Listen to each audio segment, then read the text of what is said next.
Hello all and welcome back to the channel. Today we're showcasing Nahida, the 5-star Dendro Catalyst character.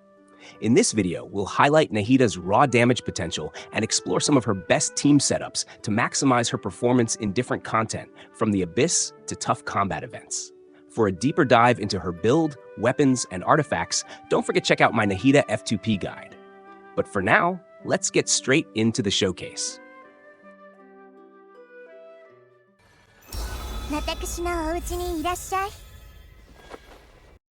Now, let's briefly cover Nahida's talents. Nahida's talents revolve around Dendro application and reaction damage. Her elemental skill, All Schemes to Know, is her main source of damage and Dendro application. With no internal cooldown, it triggers reactions frequently, proccing every 2.5 seconds. The hold version marks multiple enemies, extending her Dendro range. Energy generation happens every 7 seconds, ensuring smooth rotations.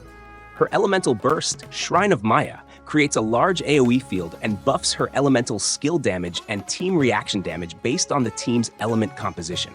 While it doesn't deal direct damage, it's valuable for its low cost and the team-wide buffs. Nahida's Ascension passives further enhance her utility, granting elemental mastery buffs and boosting her damage based on elemental mastery. In terms of playstyle, Nahida excels both off-field with her skill's continuous Dendro application or on-field, where she uses normal and charged attacks to trigger strong reactions. When it comes to talent priority, it's crucial to level Nahida to 90 because reaction damage is heavily scaled off character levels. Additionally, prioritize leveling her elemental skill to 10, as it's her main source of off-field damage and Dendro application.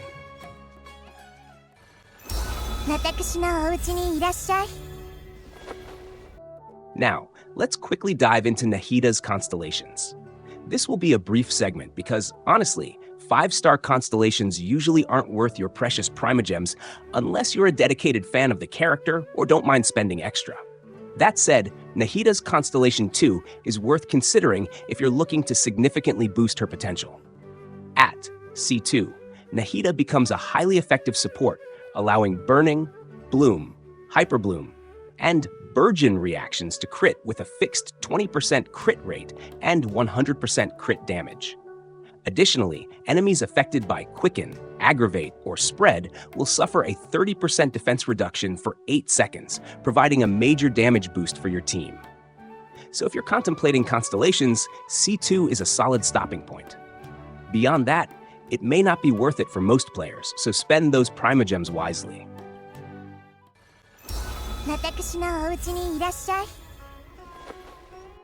Nahida has 2 main playstyles, off-field support and on-field Dendro DPS.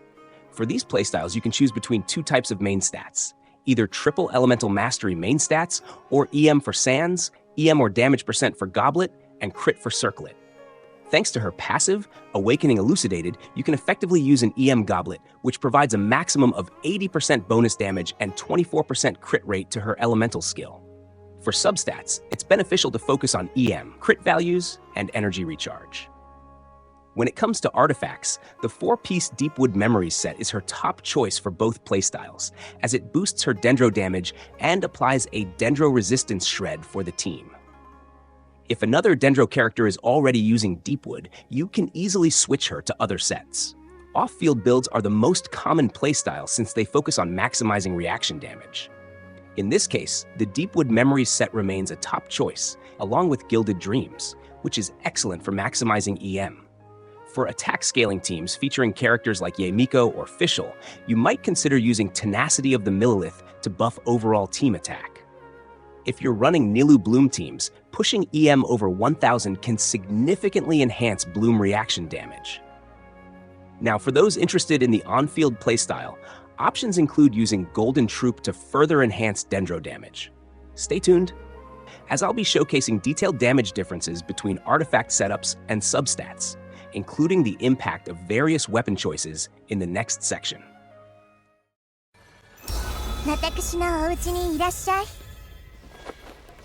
Moving on to the weapons you want on Nahida. The logic is, in fact, there are a lot of really good weapons you can use that give you beneficial stats like either Elemental Mastery, damage percent, or an effect that will buff your team.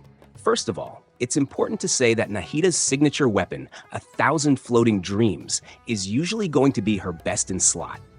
If you choose to pull for this weapon, definitely use it on Nahida, as it will give you a huge amount of elemental mastery on its stat, more elemental mastery, and damage bonus on its effect based on what your other party members are. It will also give your other party members elemental mastery as well, making it really good for your team's damage. Because of this, it is usually Nahida's best in slot.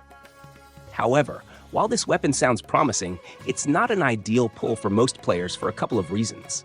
First, it's not versatile for general use, as its substat is Elemental Mastery, which isn't a primary damage stat for most Catalyst DPS characters. You shouldn't feel forced to get it, as there are weapons that are very similar in strength. If you're looking to invest heavily in Nahida, it's much more effective to focus on her Constellation 2 instead. Now on to all the F2P options available for Nahida. First, the Sacrificial Fragments is the best F2P option, featuring a massive Elemental Mastery substat at level 90. This weapon is excellent for off-field and on-field playstyles since it allows you to use her elemental skill frequently. At Refinement 5, the weapon grants an 80% chance to reset the cooldown of her elemental skill after damaging an opponent, allowing for more consistent Dendro application. This effect can only occur once every 16 seconds, making it a strong choice for enhancing her overall damage potential. Up next, there's the Favonius Codex, which features a substat of energy recharge at 45.9%. While energy recharge isn't the most relevant substat for Nahida, its passive can be quite useful. At Refinement 5, crit hits generate a small amount of elemental particles, regenerating 6 energy for the character every 6 seconds. This can help maintain energy for teams that need consistent elemental burst uptime. Finally, Widsith is a solid option for Nahida due to its massive crit stat of 55.1% at level 90. So when the character is on the field, they are granted one of the following buffs: Attack, Elemental Damage Bonus, or Elemental Mastery. Though the weapon acts as a stat stick for many Catalyst wielders, its passive is rather inconsistent since it can trigger only once every 30 seconds, and the stat buff is completely random. In conclusion, Sacrificial Fragments stands out as the best F2P weapon for Nahida, thanks to its high Elemental Mastery substat and valuable passive ability. While other options like Favonius Codex and the Widsith can boost her damage output, they don't quite match the overall utility of Sacrificial Fragments. If you manage to obtain the 5-star 1,000 Floating Dreams, it offers significant team-wide buffs and potential. However, for F2P players, Sacrificial Fragments should more than suffice for covering Nahida's needs.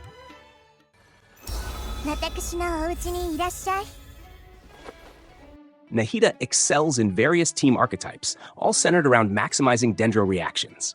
Her flexibility as both an on-field and off-field character enables a wide range of team compositions. Let's break down the key archetypes. First up, in Quicken teams, Nahida serves as the Dendro enabler for Aggravate or Spread reactions. In Aggravate setups, characters like Quicken, Raidenshogun, or Miko shine by unleashing powerful electro damage, triggering Aggravate when hitting targets affected by Quicken. The synergy between Electro and Dendro increases overall damage output, especially when using skills that apply Dendro quickly. For Spread teams, Dendro DPS units like Tignari and Alhaitham take the spotlight, using Nahida's skill to trigger frequent Spread reactions, allowing for consistent Dendro damage and high burst potential when combined with their abilities. Next, we have HyperBloom, one of the most powerful and versatile team archetypes. This setup focuses on creating Dendro cores with Bloom, which can then be detonated by Electro attacks for massive damage. Nahida's excellent Dendro application synergizes well with off-field Hydro characters like Xingqiu, Yelan, or Kokomi, ensuring rapid Dendro core generation. Kuki Shinobu and Raidenshogun are ideal for triggering the Electro-based HyperBloom reaction, allowing for substantial AoE damage. HyperBloom teams are known for their flexibility and can adapt to different playstyles by mixing in various Hydro and Electro characters. Quick Bloom teams also utilize a similar principle, but balance Dendro and Hydro applications while maintaining strong Quicken uptime, enabling a seamless flow of reactions. Moving on to Nilou Bloom teams, Nahida plays the primary role of Dendro applicator for Nilou's Bountiful Bloom reaction, which creates powerful AoE Dendro cores. These teams excel in AoE damage, but may struggle with crowd control due to the lack of consistent crowd control effects. Nahida's A1 passive boosts Elemental Mastery, enhancing Nilou's damage output, making her a formidable force in these compositions. Depending on the Hydro units used, Nahida can either be played on-field or off-field, adapting to team needs. Common setups include double Hydro Dendro or triple Hydro teams, which maximize Nilou's potential and create a steady flow of powerful reactions.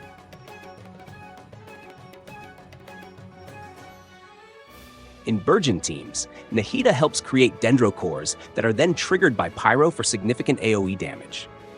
Pyro units like Tama or Bennett are critical for triggering Burgeon, which deals massive damage to enemies in a wide area.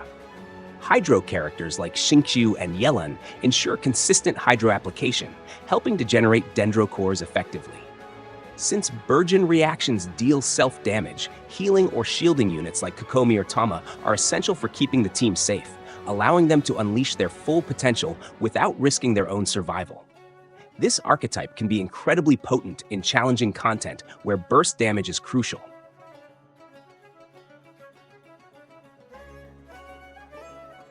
Finally, Burn Melt teams utilize Nahida's Dendro application to sustain the burning reaction, allowing cryo characters like Ganyu or Ryathesli to trigger Melt for huge damage.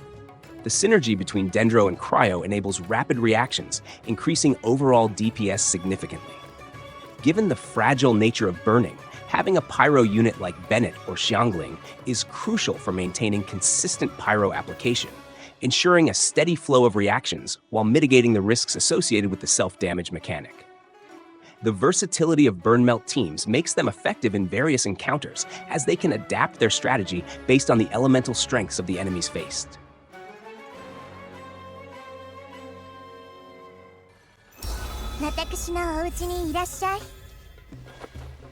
So, let me quickly show you my Nahida's build. We've got a 66 to 182 ratio on her and a 4-piece Deepwood set. I tried to showcase a DPS Nahida from my end, so we have good elemental mastery and crit substats on all pieces, which did take a really long time to farm. Basically, focus on elemental mastery on Sands, a Dendro damage bonus on the Goblet, and a crit rate circlet. I prefer using Widsith for a DPS due to its crit damage substat. I am at Constellation 0, and as mentioned, you can go up to C2 as an F2P player. Talents are leveled to 6, 10, and 10, very crucial to have her elemental skill maxed out. So, for a support build, you must focus on overall elemental mastery. For my support build as well, I use Deepwood, but with 3 elemental mastery pieces on Sands, Goblet, and Circlet. I use Sacrificial Fragments for this build, as it gives 221 elemental mastery. Focus on maximizing EM as much as possible, so mine here has around 1021. Need not focus on crit stats while on your support build. So yeah, that's it for my Nahida's build.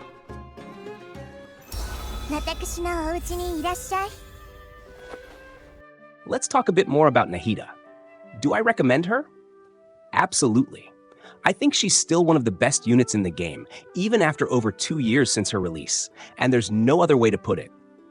Dendro is an incredible element for reactions, with so many different team archetypes to play around with, and Nahida, being Dendro, benefits immensely from that.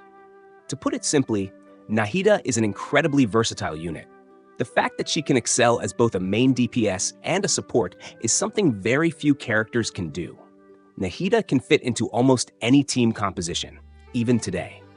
Hoyoverse has done a great job maintaining her relevance, and if they ever power creep Nahida, it would be a huge concern for the balance of the game itself. In terms of raw strength, Nahida is a character I highly recommend pulling for. Investing your Primogems in her is one of the best decisions you can make for your entire Genshin Impact roster. Especially at Constellation 2, Nahida becomes a powerhouse, making her a top-tier pick for any content. For her build, just farm a 4-piece Deepwood Memories set and pair her with Hydro and Electro characters like Kuki Shinobu and Xingqiu for amazing results. You'll be thrilled with how your team performs. That wraps up the guide. Let me know what you think in the comments. Did I miss anything? If you found this video helpful, don't forget to like, subscribe, and hit that notification bell so you don't miss out on any of our upcoming videos. We have more character showcases, team guides, and comparisons on the way. so stay tuned. Thanks for watching, and I'll see you in the next one.